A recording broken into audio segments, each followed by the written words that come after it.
Retour dans Lady vous écoute sur Boko Haram, non pas pour leur faire de la publicité, mais pour donner la parole aux familles de victimes.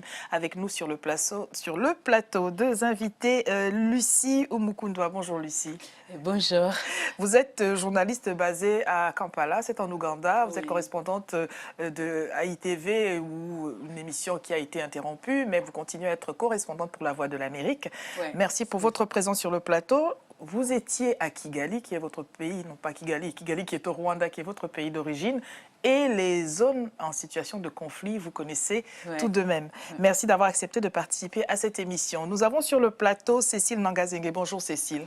Bonjour Lydie. Vous êtes la présidente de l'association AAD et vous allez avoir l'occasion pendant cette émission aussi de nous parler de ce que Boko Haram malheureusement a impacté dans votre vie.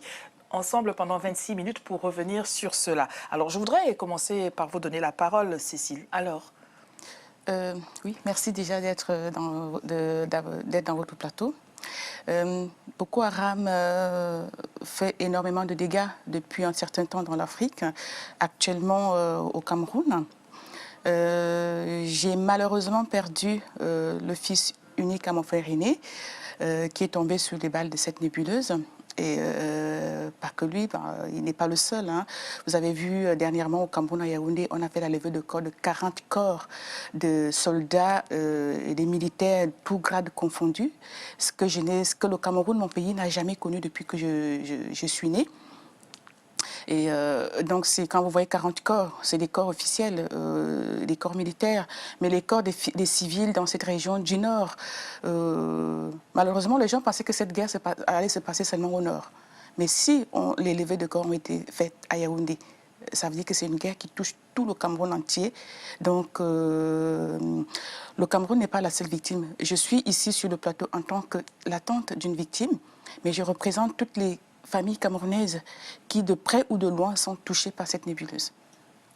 Nous allons donc parler de cela. Vous êtes journaliste, hein, je le répète, donc Boko Haram, quelle perception des choses avez-vous aujourd'hui vu de Kampala? Vu de Kampala, moi, personnellement, ce qui m'a choqué, c'est de voir des victimes femmes, filles à l'école, parce que c'était un cas très alarmant. Parce qu'aujourd'hui, si on commence maintenant à s'attaquer à l'éducation des jeunes filles, c'est-à-dire on est en train de couper des bras de l'Afrique, puisque comme vous savez très bien, le rôle de la femme dans la société africaine est très important.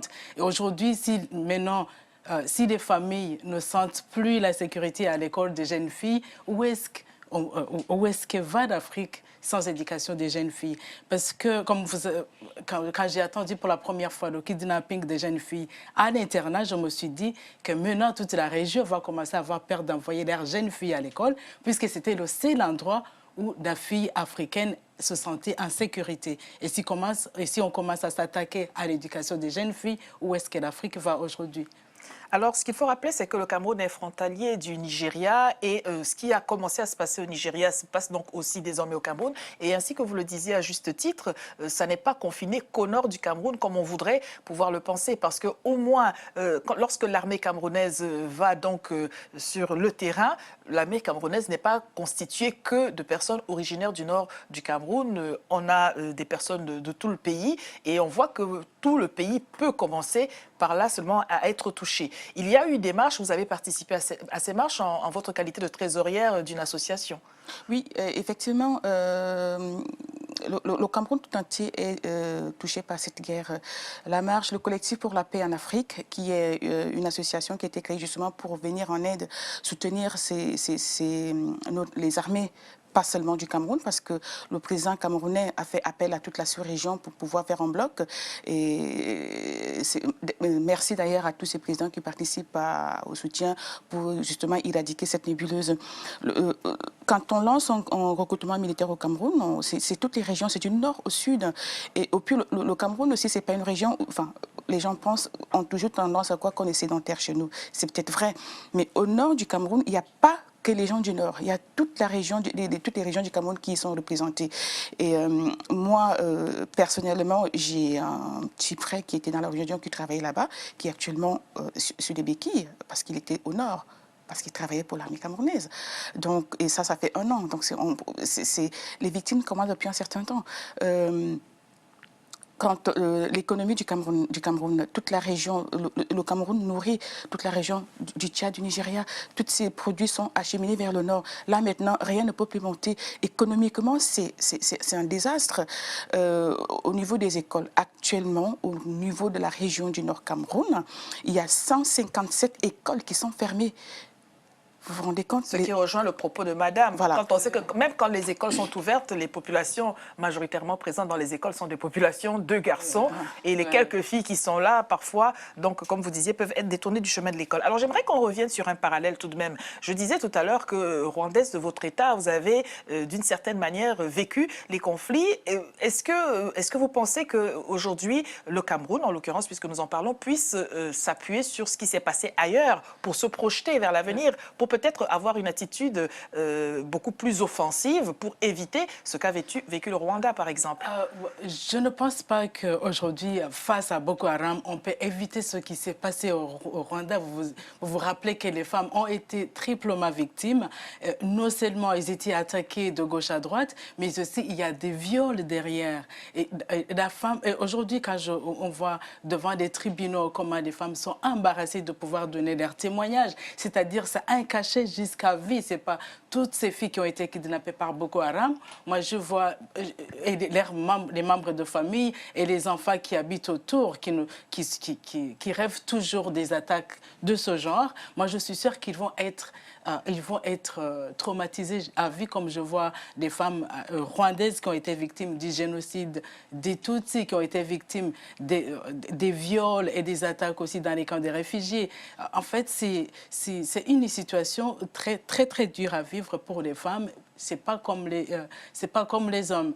Et, il ne faut pas oublier aussi que toutes ces femmes qui sont marquées à vie, ce sont des mères, des enfants des futures générations. Et c'est vraiment une situation très, très alarmante.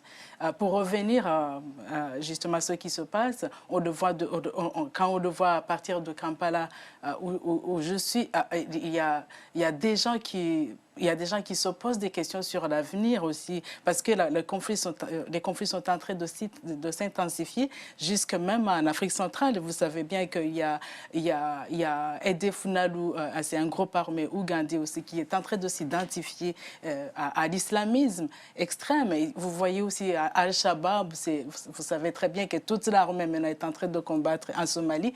Tous les pays sont sous menace. Et quand on voit ce qui se passe au Nigeria avec Boko Haram, on se dit c'est demain ou après-demain, ça va arriver dans notre région. Et on se pose des questions, comment ça va s'arrêter, comment les femmes vont être protégées demain. Alors, ce qu'il faut rappeler, c'est que le Cameroun, où toutes les confessions sont présentes, l'islam aussi, et que jusqu'à preuve de contraire, ces personnes-là avaient un rapport tout à fait cordial, quelles que soient les religions. L'apparition donc de Boko Haram et leur intrusion dans la vie sociale, dans tout ce que vous avez vécu, vous et d'autres familles encore, est-ce que vous pensez que cela va créer d'une certaine manière une crispation entre des personnes de confession musulmane camerounaise et des personnes camerounaises d'autres confessions? Et évidemment, je vais répondre par oui et non. Parce que le Cameroun a d'abord la particularité d'être un pays d'accueil, un pays où les musulmans, les protestants et les catholiques ont toujours vécu en harmonie. Cette ignorance fera que les gens vont confondre Boko Haram à la religion musulmane. Mais quand on voit les images, par exemple, que Boko Haram arrive au nord du Cameroun dans une mosquée et prend l'imam avec plus de 60 personnes et passe sous la Kalachnikov, ça attire l'attention des gens. Au sud du Cameroun, on rencontre aussi des musulmans, que ce soit au nord ou les catholiques et tout ça. Et aussi, je me permets de dire que la religion et l'Afrique a quand même un rapport assez particulier. Toutes ces religions qui sont maintenant installées, les gens ont toujours vécu en harmonie. Moi, je prends l'exemple du Cameroun où la fête du Ramadan ou la fête du mouton sont toujours vécues par les protestants. Quand il y a la fête du mouton, c'est férié au Cameroun. Que ce soit une fête de Noël, une fête catholique, tout est férié. Que ce soit les protestants qui fêtent Pâques, moi, en tant qu'adventiste, quand on fête les fêtes, la Pâque, c'est l'harmonie totale. Mais maintenant, les gens vivent dans une peur. Parce que Boko Haram, bien que n'étant pas musulmane, bien que n'étant pas une religion musulmane, parce que c'est le cas de le dire, parce que c'est juste des bandits, amène une certaine crispation. Parce que leur mode de fonctionnement, où au départ, ils ne viennent pas, ils vous disent qu'on va vous amener dans notre religion. Ils viennent, par exemple, si je prends les cas qui sont actuellement, quand ils sont leur mode de recrutement au niveau de la région de l'Est, à Abomba précisément, où ils viennent, ils proposent du travail. Et ils disent aux jeunes, on va vous amener, vous allez travailler pour la sécurité, pour devenir des gardes du corps de certaines personnes. Et ces jeunes n'ayant aucun travail, ils ne savent pas où ils vont. Et quand ils les enrôlent, c'est par la suite, quand ils deviennent prisonniers, qu'ils se rendent compte qu'ils ne peuvent plus ni avancer, ni reculer.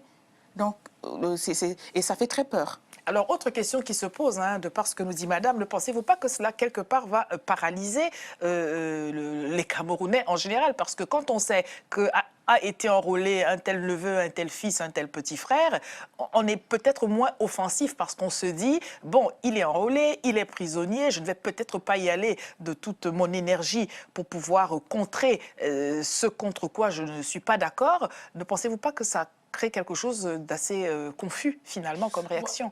Justement, il va y avoir l'amalgame, comme aujourd'hui dans la région, quand je vois les conflits au Rwanda et au Congo. Quand il y a l'enrôlement des jeunes comme ça, ils partent dans ce genre de groupes armés, dans ce genre de groupes terroristes. Les familles qui restent, ils sont victimes parce qu'ils sont écartés, parce qu'on pense que les familles ont envoyé expressément leurs mêmes membres de famille dans ce genre de groupe. Et souvent, ça crée des conflits entre voisins, jusqu'à même arriver à avoir des conflits interethniques ou des conflits régionaux. C'est un problème très sérieux. Si on n'arrive pas à arrêter ce genre de recrutement chez les jeunes et tout, on va avoir d'autres conflits beaucoup plus supplémentaires à part des conflits, à part des menaces terroristes, on va bientôt commencer à affronter des conflits interethniques, interrégionaux, parce qu'on va dire, nous, telle région, on voit plus d'enfants dans les groupes armés. Il faut faire très attention et commencer à organiser des conférences interrégionales, interethniques, pour que, justement, ce genre de situation ne crée pas un amalgame qui va amener d'autres conflits à part les menaces. Car le chaos profite à quelqu'un de précis, à ceux qui voudraient qu'il n'y ait que le chaos. Vous avez évoqué le collectif tout à l'heure, alors comment disiez-vous, le collectif pour la paix, le collectif pour la paix en Afrique. Je voudrais là que nos téléspectateurs puissent voir quelques images de la marche qu'il y a eu à Paris. Il y a eu de nombreuses marches. On regarde ces quelques images avant de revenir sur le plateau. Ce qui se passe dans notre pays est inacceptable. Le Cameroun a toujours été un pays de paix. Donc nous avons décidé d'organiser un rassemblement pour dire stop et non à Boko Haram. Parce que Boko Haram n'a pas sa place chez nous au Cameroun. Pour dire que nous sommes tous ensemble derrière notre chef de l'État, chef des forces armées, le président Paul Biya, et nos forces de défense et de sécurité qui combattent avec force et vigueur pour vaincre Boko Haram et rétablir l'ordre et la paix chez nous, sur notre territoire, qui est une terre d'accueil, terre de paix. Et je veux interpeller ici la communauté internationale, l'ONU, qu'ils prennent leurs responsabilités parce que ce qui se passe au Cameroun est inacceptable. Il n'y a pas que la France, l'Ukraine et autres. Le Cameroun en ce moment est en train de traverser des moments difficiles et ils ont besoin d'être soutenus pour pouvoir taire cette imbécilité, ces hommes incivilisés appelés Boko Haram, parce que le Cameroun est un pays de droit, un pays de démocratie, une terre d'asile, une terre où vivre toute personne se sent chez soi. Alors ce que nous souhaitons, c'est que nous puissions soutenir tous ensemble nos forces armées, les forces armées camerounaises dans la lutte qui mène avec courage et détermination contre la secte Boko Haram. Et ce que nous souhaiterons aussi, c'est attirer l'attention de l'opinion internationale sur le fait que à cette agression qui devient globale, parce que Boko Haram n'a plus de frontières, c'est un ennemi sans frontières et sans limites, la solution à ce conflit doit être aussi globale. Ça veut dire que tous nous devons être unis, tous nos États doivent être unis pour combattre Boko Haram. Voilà donc des images de marches. Ce que l'on reproche souvent aux marches des personnes de la diaspora, c'est que quelque part, ces marches ont un aspect un peu festif. On y va qui de son tambour, qui de sa joie. Ça devient un moment qui devient convivial. Or, l'heure est tout de même grave. Ne pensez-vous pas, c'est la question que nous posons depuis un moment déjà à toutes les communautés, ne pensez-vous pas qu'il faille reconsidérer la manière de faire une marche pour... et aucune marche n'a un objet festif en général. Oui, vous avez tout à fait raison. D'ailleurs, le collectif pour la paix en Afrique a organisé une marche statique, c'est-à-dire c'était une marche citoyenne. S'il y a des tam-tams, c'est tout simplement pour essayer d'attirer, parce qu'au niveau au Trocadéro, il y a toujours du monde qui passe. Et le fait qu'on fasse du tam-tam, ça attire des gens, que les gens se posent la question, mais qu'est-ce qui se passe? Mais quand on, avec les pancartes, quand on voit Boko Haram, la femme camerounaise dit non à Boko Haram, la femme africaine dit non à Boko Haram. Le collectif, en fait, c'est de pouvoir rassembler toute l'Afrique, tous les Africains, toutes ces régions qui sont touchées, que ce soit l'Afrique du Nord, que ce soit l'Afrique de l'Ouest ou l'Afrique centrale, c'est de pouvoir rassembler tout le monde.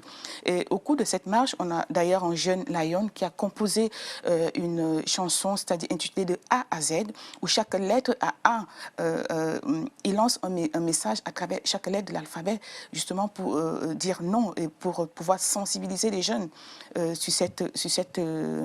contre cette nébuleuse, pour que les jeunes ne soient plus enroulés de force comme c'est le cas maintenant. Alors, que pensez-vous que les Camerounais puissent craindre? Je voudrais vous faire parler en ayant du recul, parce que quand quelque chose commence, on se dit que ça commence, on ne se dit pas que ça commence, on se dit c'est quelque chose qui se passe et ça va certainement s'arrêter et on l'espère vivement.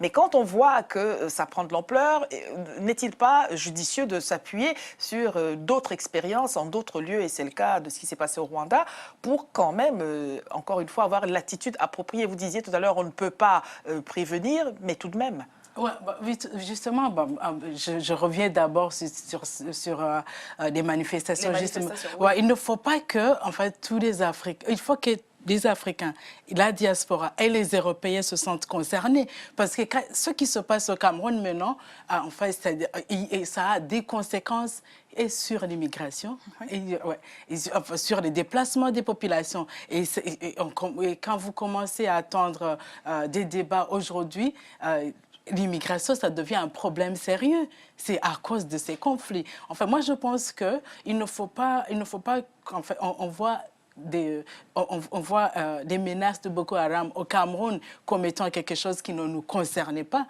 Il faut que ça soit concerné par tout le monde. Et utiliser des tambours pour attirer l'attention des gens, moi, je pense que ce n'est pas la bonne stratégie. Il faut miser plutôt par attirer l'attention de la participation de tout le monde. Je pense que c'est ce qui attire plus d'attention plutôt que de faire la fête alors que les gens sont en train de mourir. Par rapport justement à l'expérience vécue, moi je pense que les Camerounais devaient revoir et commencer à étudier l'histoire de ce qui se passe, de ce qui s'est passé dans d'autres régions comme l'Afrique centrale, des conflits de génocide, de Tutsi au Rwanda, des conflits en République démocratique du Congo, parce que ça va les aider aussi à comprendre comment arriver à trouver une solution et à ne pas intensifier les conflits comme ça se passe aujourd'hui jusqu'au Congo. Et autrement, si tout le monde ne se sent pas concerné, vous risquez d'arriver à d'autres conflits qui ne sont pas seulement des menaces terroristes. Alors, comment pensez-vous que les familles de victimes, ou plutôt, comment pensez-vous que les familles de victimes puissent vraiment être partie prenante? Parce que c'est déjà suffisamment lourd que d'avoir perdu un proche ou plusieurs dans ce que nous décrivons. Mais est-ce que cela ne donne-t-il pas une légitimité à ces familles-là pour être la tête de proue de la mobilisation, ou alors peut-être aussi trop dans leur peine, peut-être ne pourront-elles pas porter cela sur leurs épaules? Je pense que quand on est vraiment proche, le cas qui est le mien, on s'indigne. Après, on réfléchit qu'est-ce qu'il faut faire pour que d'autres ne tombent pas dans le même panier.